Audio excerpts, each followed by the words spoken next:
Assalamualaikum warahmatullahi wabarakatuh. Salam boys. Senang rasanya bisa kembali menyapa para pencinta kisah misteri dalam jejak perjalanan kami. Seperti biasa, kami hadir dengan rangkaian cerita nyata dari eksplorasi berbagai tempat mistis, menyusunnya dalam sebuah narasi penuh misteri. Namun, tidak semua pengalaman bisa kami ungkapkan sepenuhnya. Ada batasan yang harus tetap dijaga, ada hal-hal yang selamanya akan menjadi rahasia. Biarlah waktu yang akan membuka tirainya perlahan.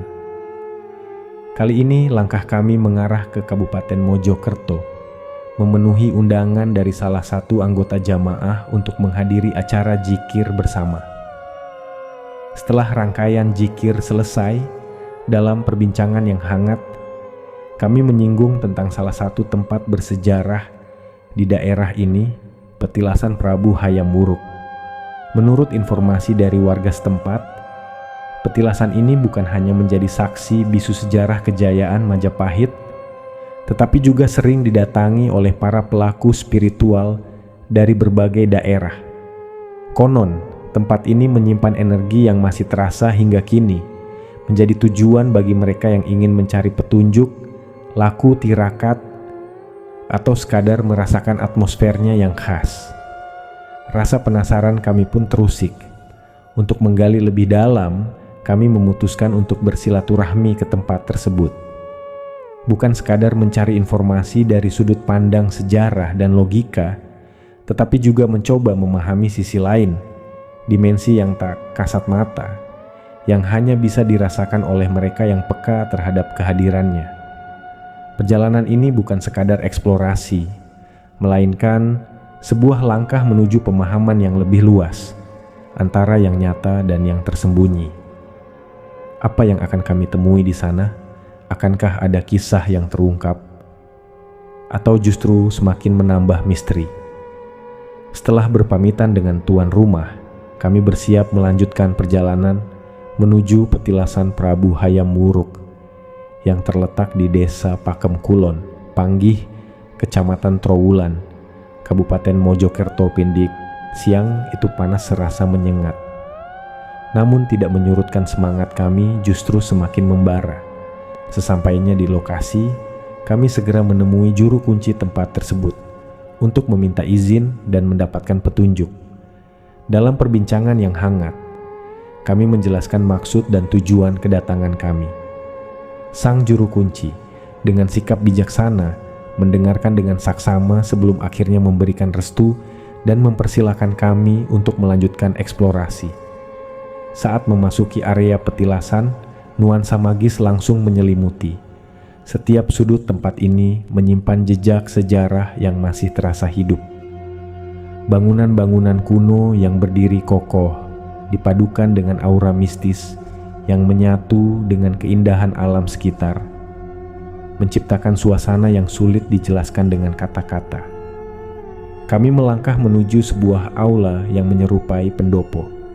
Disinilah kami memutuskan untuk beristirahat sejenak dan mempersiapkan segala sesuatu sebelum memulai penelusuran lebih dalam. Di bawah cahaya temaram, kami merasakan seakan-akan sejarah dan dimensi lain tengah berbaur dalam keheningan siang ini. Dengan wasilah dan izin dari guru kami, Sang Hyang Nur Cahyaning Nirwana, sang navigator pun mulai membuka jalur komunikasi dengan penghuni gaib yang diyakini sebagai sosok terkuat atau penguasa tempat ini. Suasana semakin hening, udara terasa lebih berat, dan tiba-tiba sang mediator mulai menunjukkan perubahan. Ekspresi wajahnya berubah tegas, tubuhnya menegang, seolah menyambut kehadiran sosok yang kini mulai menampakkan diri melalui raga sang mediator. Dari sorot matanya yang tajam dan postur yang gagah, jelas tergambar bahwa sosok ini bukan sembarangan.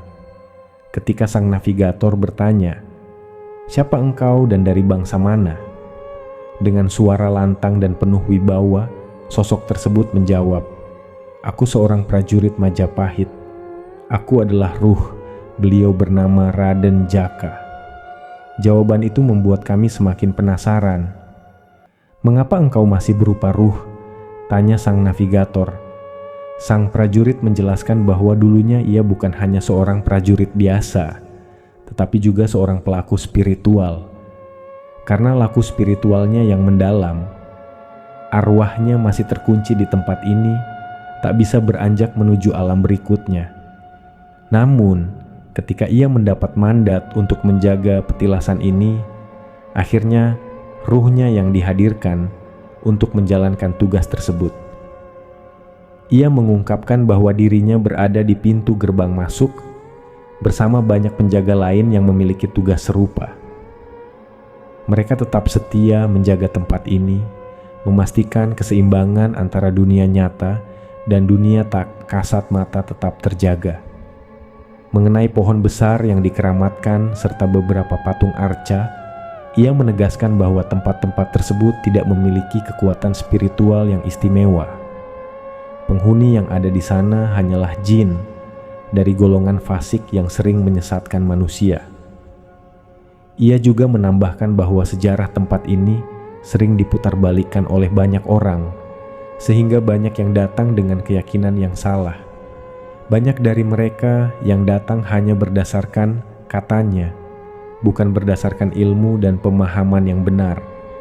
Itulah sebabnya banyak bangsa jin yang sengaja menyerupai sosok berjubah untuk menarik perhatian mereka, menyesatkan mereka ke dalam ilusi yang menyesakkan.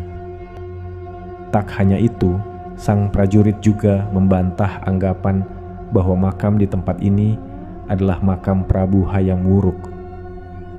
Dengan tegas ia berkata, "Sudah jelas tertulis bahwa ini hanyalah sebuah petilasan, bukan makam." Sebelum berpamitan, ia menyampaikan sebuah pesan penting yang membuat kami merenung dalam-dalam. 5 tahun ke depan akan terjadi banyak bencana. Bersiaplah. Perkuat iman kalian, tetap istiqomah dalam menjalankan ajaran yang telah diajarkan oleh guru kalian, Sang Hyang Nur Cahyaning Nirwana. Akan ada pihak yang berusaha mengadu domba kalian, mencoba memecah belah persatuan. Jangan terperdaya, jangan lengah. Pesan itu terasa begitu mendalam, seakan menjadi peringatan sekaligus amanah yang harus kami jaga.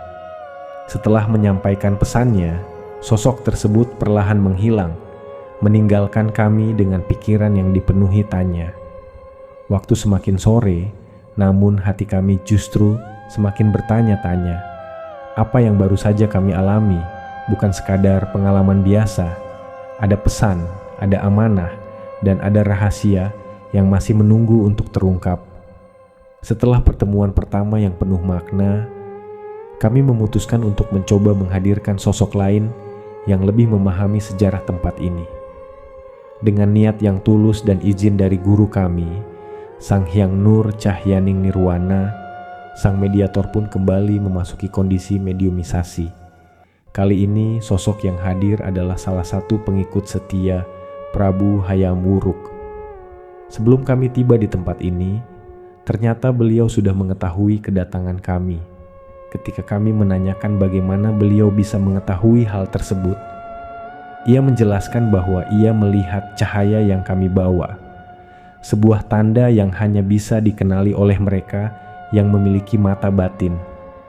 Saat kami menyinggung tentang sejarah sebenarnya dari petilasan ini, beliau menjelaskan bahwa di masa lampau, tempat ini pernah menjadi lokasi pertapaan Prabu Hayam Wuruk. Sang Prabu bertapa di sini selama kurang lebih 4 tahun, menggunakan bekas batu bata yang pernah berdiri di tempat ini. Oleh karena itu, petilasan ini bukanlah makam, melainkan tempat singgah dan bersemedi. Dalam penjagaannya, sosok yang paling berpengaruh di tempat ini adalah seorang panglima perang Majapahit. Merasa bahwa ia memiliki wawasan yang lebih luas tentang tempat ini, kami pun meminta izin untuk berkomunikasi dengannya. Namun, permintaan kami sempat ditolak. "Ini bukan urusan saya," ujar sang panglima tegas. Namun, dengan pendekatan yang lebih lembut dan penuh hormat, akhirnya beliau bersedia berdialog dengan kami. Dalam perbincangan panjang, Sang Panglima mengisahkan tentang kepemimpinan Prabu Hayam Wuruk, seorang raja yang dikenal adil, bijaksana, dan mampu membawa kemakmuran bagi rakyatnya. Dari sinilah, menurutnya, asal-usul nama Mojokerto dapat diartikan sebagai simbol kemakmuran dan kesejahteraan. Sebelum berpamitan, Sang Panglima menyampaikan sebuah pesan penting: kuatkan iman. Jangan pernah menjadikan petilasan atau makam sebagai tempat mencari pesugihan. Itu hanya akan menyesatkan dan menjauhkan dari berkah yang sejati. Kami pun mengangguk paham. Namun, sebelum beliau benar-benar undur diri, kami menanyakan sesuatu yang sempat membuat kami bertanya-tanya. Saat kami sedang melakukan zikir di tempat tersebut, tiba-tiba seseorang datang dan mengucapkan salam. Siapakah dia? Sang Panglima menjelaskan bahwa orang tersebut datang bukan tanpa alasan.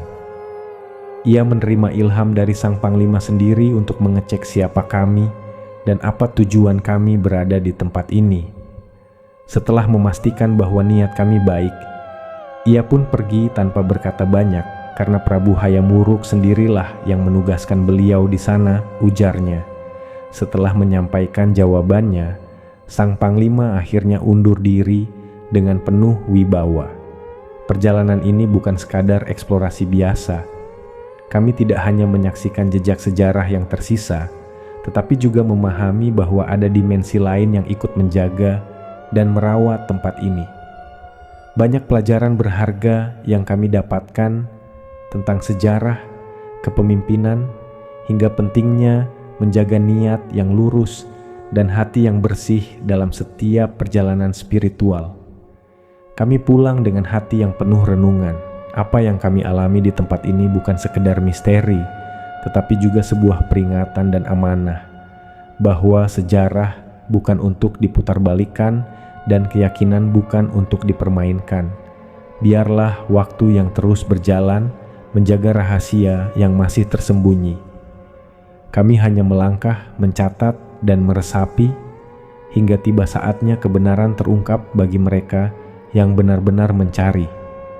Terima kasih telah mengikuti perjalanan kami dalam mengungkap misteri petilasan Prabu Hayam Wuruk. Pengalaman ini menjadi pengingat bahwa di balik tempat bersejarah tersimpan kisah dan rahasia yang mungkin belum banyak diketahui. Jangan lupa untuk like, share, dan subscribe agar tidak ketinggalan konten seru dan penuh misteri lainnya. Jika kalian memiliki pengalaman serupa atau ingin kami mengeksplorasi tempat tertentu, tuliskan di kolom komentar. Sampai jumpa di perjalanan berikutnya. Tetap waspada dan selalu berpikir positif. Wassalamualaikum warahmatullahi wabarakatuh. Salam boys.